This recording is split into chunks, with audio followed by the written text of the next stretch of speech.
Hello అండి, అందరికీ నమస్కారం. నేను మీ హర్షిని. మన అందమైన ప్రేమ కథ రచించిన వారు లావణ్య శ్రీనివాసరావు గారు. అందులో నెక్స్ట్ ఎపిసోడ్లో ఏం జరిగిందో ఇప్పుడు చూద్దాం. భ్రమరాంబ అనుకి మెటికలు విరిచి, నా బంగారు తల్లి, నిజంగానే బంగార బొమ్మలా ఉన్నావే అని ఆవిడే దగ్గరుండి పీటలపై కూర్చోబెట్టింది. అందరూ అనుని చూసి మురిసిపోతున్నారు. కానీ పాపం రామ్ అనుని చూడటం వీలు పడక పడరాని పాటలు పడుతున్నాడు.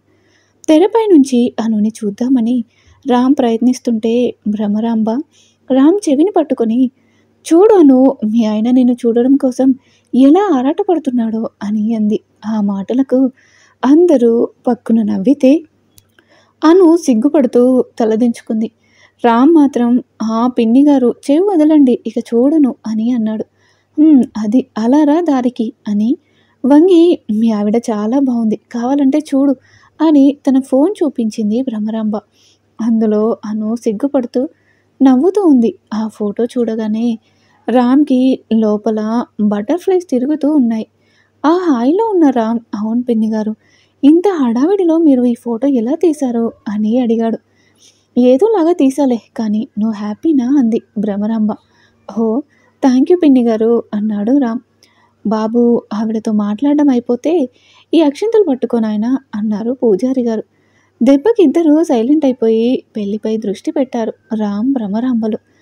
అను పక్కన రాజేశ్వరి, పరశురాములు కూర్చొని అను చేతులని రామ్ చేతుల్లో పెట్టి కన్యాదానం చేశారు. కన్యాదానం అనంతరం రామ్ అనులు తమ పెళ్లికి నిర్ణయించబడిన సుముహూర్తమునకు పంతులు గారు చెప్పినట్టుగా ఒకరి శిరస్సుపై ఒకరు జీలకర్ర బెల్లం పెట్టుకున్నారు. ఆ తర్వాత వారి మధ్య ఉన్న తెరను తీసి పంతులు గారు ఒకరి కళ్ళలోకి ఒకరిని చూసుకోమన్నారు. క్షణం ఆలస్యం చేయకుండా అను రామ్లు వెంటనే కళ్ళు పైకెత్తి ఒకరినొకరు చూసుకున్నారు. అనుని చూసిన రామ్ తనని తాను మర్చిపోయి అలానే చూస్తుండిపోయాడు. అను కూడా పంచకట్టులో మెరిసిపోతున్న రామ్ని చూసి అలానే ఉండిపోతుంది. ఆ చూపుల మాయలో పడిన ఇద్దరు తమ చూపుని తిప్పుకోవడం మర్చిపోయి పంతులు గారు చెప్పినట్టే చేస్తున్నాడు. రామ్ మరీ ఎంతలా చూస్తుండడంతో అను సిగ్గుపడి రెప్పల కిందికి వాల్చేసింది. అను సిగ్గుపడడం చూసిన రామ్కి అను ఇంకా అందంగా కనిపిస్తుంది. దాంతో ఇక రామ్ అనుని పైనుంచి కింది వరకు అలానే చూస్తుండిపోతాడు. రామ్ వైపు చూసిన అనసూయ, ప్రకాష్లకి కొడుకు ముఖంలో కనిపిస్తున్న ఆనందం చూసి అను తమ కోడలిగా వస్తున్నందుకు సంతోషపడుతూ వాళ్ళ పెళ్ళిని కన్నుల పండుగలా చూస్తూ ఉంటారు. అను కుటుంబ సభ్యులు కూడా ఆ పెళ్లిని ఆనందంగా చూస్తూ తమ బంగారు తల్లి మరికొద్దిసేపట్లో మరొకరి ఇంటికి కోడలిగా వెళ్తుందని తలుచుకొని ఆ ఆనందంలోనే బాధపడతారు. కొద్దిసేపటికి రామ్ అనులను పక్కపక్కన కూర్చోబెట్టి మంగళసూత్రాలకు పూజ చేయిస్తూ ఉంటారు పంతులు గారు. అలా అను పక్కన కూర్చున్న రామ్కి ఏదో తెలియని కొత్త భావన తనని చుట్టేస్తూ ఉండగా అను దొంగ చూపులు చూస్తూ పూజ చేస్తూ ఉంటాడు. ఇక అను సంగతి అయితే చెప్పక్కర్లేదు. తను మెచ్చి మనసిచ్చిన 6 అడుగుల అందగాడు. అందులోనూ మరికొన్ని నిమిషాల్లో తన జీవితం కాబోతున్న రామ్ని చూస్తూ తన మదిలో కలిగే అందమైన అలచడిని ఆస్వాదిస్తూ వారి వివాహంలో జరిగే ప్రతి ఒక్క ఘట్టాన్ని అత్యంత శ్రద్ధతో చేస్తూ ఉంటుంది. అలా కొంతసేపటికి పూజ పూర్తవగానే పంతులు గారు రామ్ చేతికి మంగళసూత్రాలిచ్చి అను మెడలో 3 ముళ్ళు వేయమని చెప్పారు. పంతులు గారు ఇచ్చిన తాళిని చేతిలోకి తీసుకుని తల్లిదండ్రుల వైపు, అంజలి వైపు చూస్తాడు రామ్. వాళ్ళకి సంతోషంతో కన్నీళ్లు కూడా వచ్చేస్తున్నాయి. కళ్ళు తుడుచుకొని అంజలి కట్టు అని కళ్ళతోనే సైగ చేసింది. రామ్ ఒక్కసారి అనుని చూసి తాళి తన మెడ దగ్గరగా తీసుకురాగానే, మాంగళ్యం తంతునానేనా మమ జీవన హేతున కంటే బద్మామి శుభగేత్వం జీవ శరదాం శతం అని పంతులు గారు మంత్రాలు చదువుతూ ఉండగా పంచభూతాల సాక్షిగా వేద మంత్రాల నడుమ మంగళ వాయిద్యాల సమక్షంలో బంధువులందరి మధ్యలో అందరూ అక్షింతలు వేసి ఆశీర్వదిస్తూ ఉండగా రామ్ అను మెడలో 3 ముళ్ళు వేశాడు. అలా అందరి అంగీకారంతో రామ్ అనుని తన శ్రీమతిగా చేసుకున్నాడు.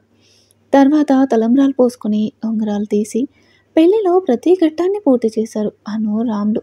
పెళ్లి పూర్తవగానే బంధువులందరూ భోజనాలకు వెళ్ళారు. పదండి పదండి మళ్ళీ గంటలో మరొక పెళ్ళి అనుకుంటూ అక్కడి వాళ్ళు భోజనం చేసి పెళ్లి చూసే హడావిడిలో ఉన్నారు. రితేష్ పెళ్ళికొచ్చిన తన ఫ్రెండ్స్‌తో మాట్లాడుతూ ఉండగా వెనక నుంచి ఎవరో తనని గుద్దారు. ఎవరా అని వెనక్కి తిరిగి చూసిన రితేష్ పెదవులు విచ్చుకున్నాయి. ఎదురుగా రమ్య బెదురు చూపులతో చెయ్యి నలుపుకుంటూ అది ఐయామ్ సారీ అండి. వెనక నుంచి ఎవరో తోసారు. అందుకే నేను మీ మీద పడ్డాను అంది. తనలా టెన్షన్ పడుతూ ఉంటే రితేష్ చూడలేకపోయాడు. అయ్యో! పర్లేదండి అని. మీరు భోంచేశారా? అని అడిగాడు చిన్నగా. అతని దగ్గరికి రాగానే రమ్య గుండె మరింత వేగంగా కొట్టుకుంది. ఆ భయంతోనే లేదండి అని మరి మీరు అంది. లేదండి మా ఫ్రెండ్స్ వచ్చారుగా వాళ్ళతో కబుర్లు చెప్తున్నాను అందుకే అని. ఏవండి అని పిలిచాడు. దాంతో రమ్య కళ్ళు పైకెత్తి అతనిని చూసి చెప్పండి అంది. అది కాదు మీరేం అనుకోకూడదు అన్నాడు. అయ్యో! పర్లేదు చెప్పండి అంది రమ్య. అది నాకు మీతో కలిసి తినాలని ఉంది ప్లీజ్ అన్నాడు రితేష్. ఎందుకో అతని మాట కాదనలేకపోయింది రమ్య. సరే అన్నట్టు తలూపింది. దాంతో రితేష్ ఫుల్ ఖుషి అయిపోయి థ్యాంక్ యూ సో మచ్ అండి. మీరు ఇక్కడే వెయిట్ చేయండి నేను 5 మినిట్స్‌లో వస్తాను అని వెళ్ళాడు. పెళ్లి మండపం నుంచి కిందికి వచ్చి అందరితో ఫోటోలు తీసుకొని విక్రమ్, తనూజల పెళ్లి చూడడానికి ముందు వరుసలో వచ్చి కూర్చున్నారు రామ్, అనులు. అంతలో భ్రమరాంబ వచ్చి పెళ్లి పూర్తయ్యేసరికి చాలా టైం పడుతుంది. ఈలోపు మీరు భోజనం చేయండి అని అడిగింది రామ్, అనులను. వద్దు పిన్ని గారు వాళ్ళ పెళ్లి కూడా అవ్వనివ్వండి. నలుగురం కలిసి ఒకేసారి తింటాము అని చెప్పాడు రామ్. సరే అని వెళ్ళి కనీసం ఈ జ్యూస్ అయినా తాగండి లేదంటే కళ్ళు తిరుగుతాయి అని ఇచ్చింది భ్రమరాంబ. ఇద్దరు జ్యూస్ తాగి కూర్చున్నారు. ఇంతలో భోజనాలు చేసి బంధువులందరూ కూడా ఒక్కొక్కరుగా మండపాన్ని చేరుకుంటున్నారు. ఇక అనసూయ అయితే అను పక్కనే కూర్చుని తనతో మాట్లాడుతూనే ఉంది. ప్రకాష్ గారు అది చూసి రే రామ్ ఒకసారి మీ అమ్మని చూడు అన్నారు. ఎందుకు నాన్న అంటే ఒకసారి చూడు నాన్న అన్నారు. అనసూయ ముఖం సంతోషంతో వెలిగిపోతుంది. అందరికీ తన కోడలు గురించి చెప్తూ మురిసిపోతున్న ఆవిడని చూసి ఇద్దరు నవ్వుకుంటారు. ప్రకాష్ గారు రామ్కి దగ్గరగా వచ్చి జాగ్రత్తరా, చూస్తుంటే మీ అమ్మ కోడల్ని వదిలేలా లేదు. అసలు నీకు అనుతో మాట్లాడే ఛాన్స్ ఇస్తుందో లేదో అన్నారు ఆయన చిన్నగా చెవిలో. పోనీలే నాన్న అమ్మ హ్యాపీగా ఉంటే అదే చాలు అన్నాడు రామ్.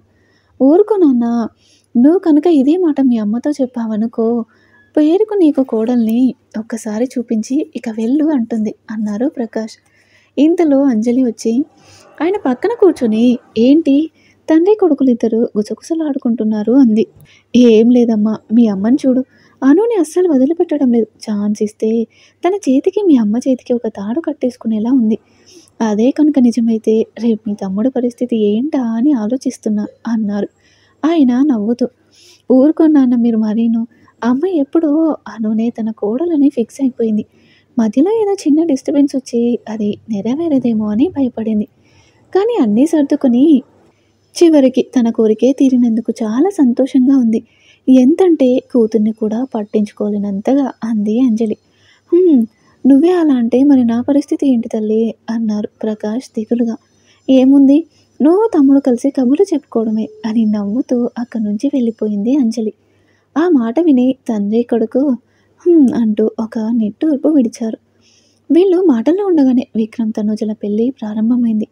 చింటూ వచ్చి అను రామ్ల మధ్యలో కూర్చున్నాడు. అరే బంగారు అలా మాము అత్తయ్య మధ్యలో వద్దురా, ఇలారా నా దగ్గర కూర్చో అంది అనసూయ చింటూని పిలిచి. నేను రానమ్మమ్మ ఇక్కడే కూర్చుంటాను అన్నాడు చింటూ.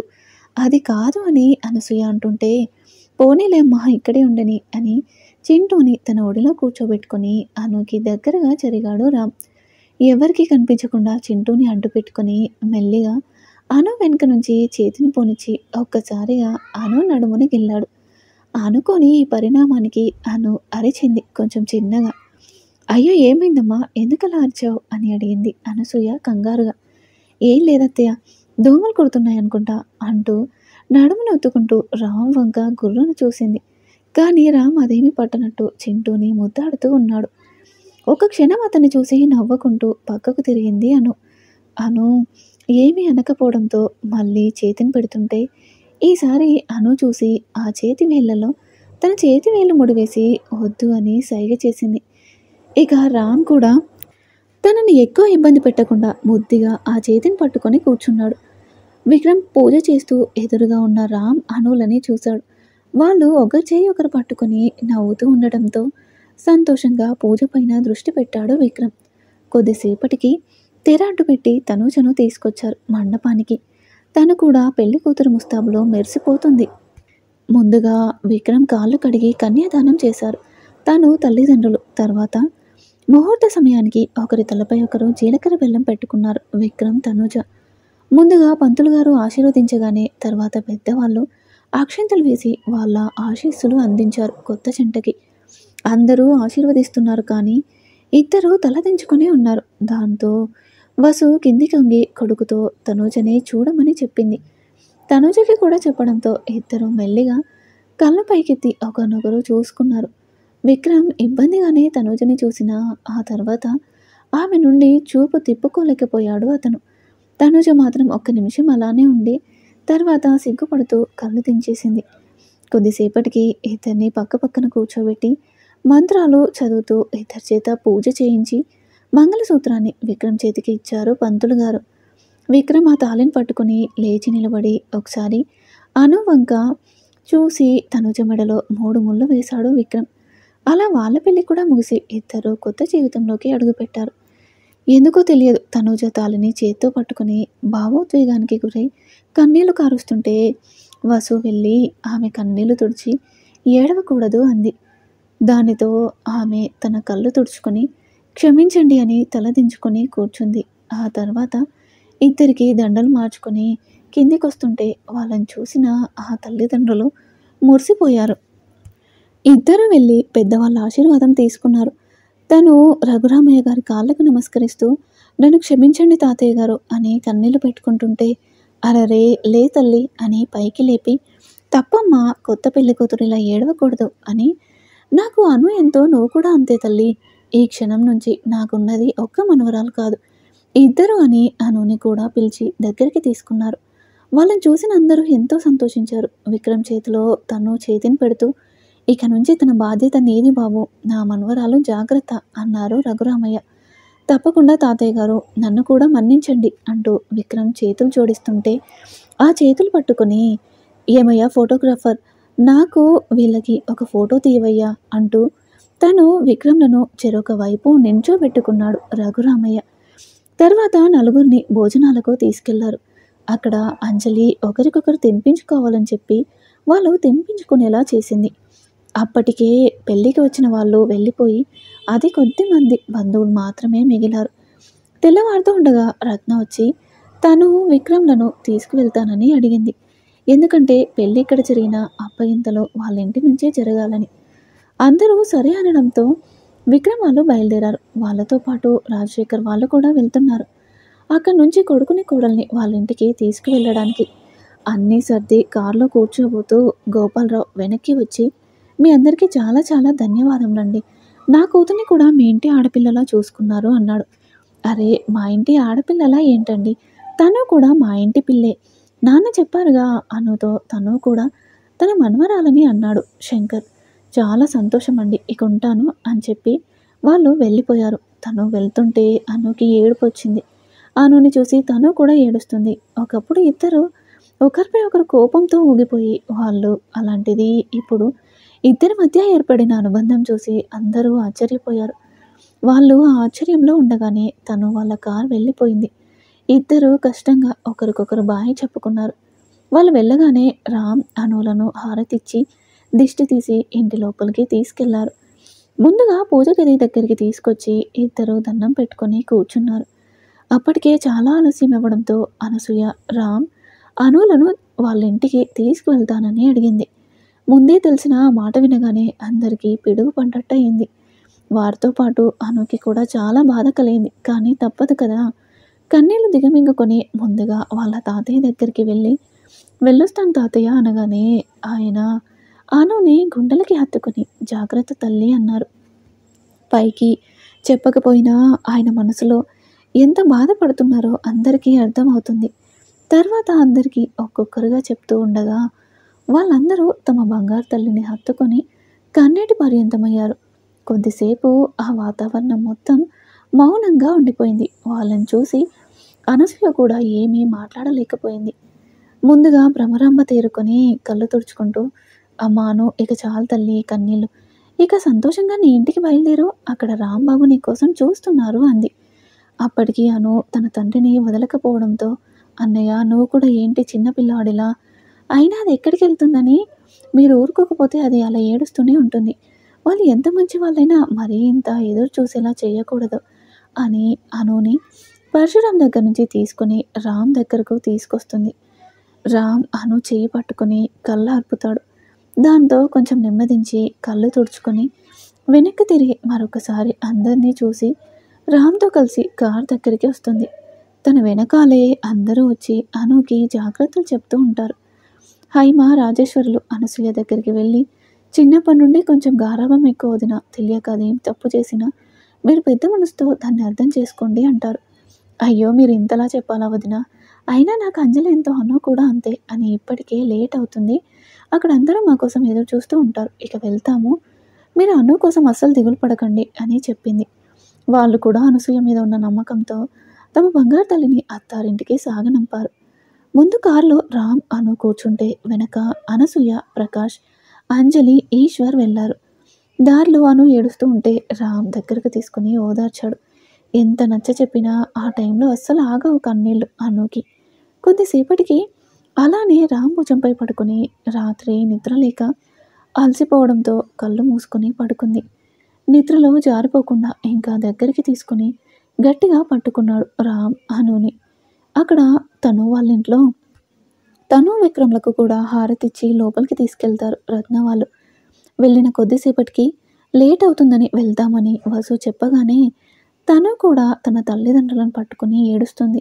రత్న తను చేతిని వసు చేతిలో పెట్టి, వాళ్ళ నాన్న గారాబం వలన కొంచెం మొండిగా ఉంటుంది. కానీ దీని మనసు చాలా మంచిదండి. అది తెలియక ఎలాంటి పొరపాటు చేసినా దయచేసి దాన్ని క్షమించండి అంటుంది రత్న ఏడుస్తూ. అలా అంటారేంటి రత్న గారు? నాకు మాత్రం కోడలైనా కూతురైనా తనునేగా. మీరేమి దిగులు పడకండి. నేను తనను అత్తగా కాదు తల్లిలా చూసుకుంటాను. ఇది నేను మీకు ఇస్తున్న మాట అంది వసు. తర్వాత ఏం జరిగిందో నెక్స్ట్ ఎపిసోడ్లో చూద్దాం. ఈరోజు ఎపిసోడ్పై మీ అభిప్రాయాన్ని తెలియజేయండి. అలాగే మరిన్ని ఇంట్రెస్టింగ్ స్టోరీస్ కోసం ప్లీజ్ మా ఛానల్ని తప్పకుండా సబ్స్క్రైబ్ చేసుకోండి.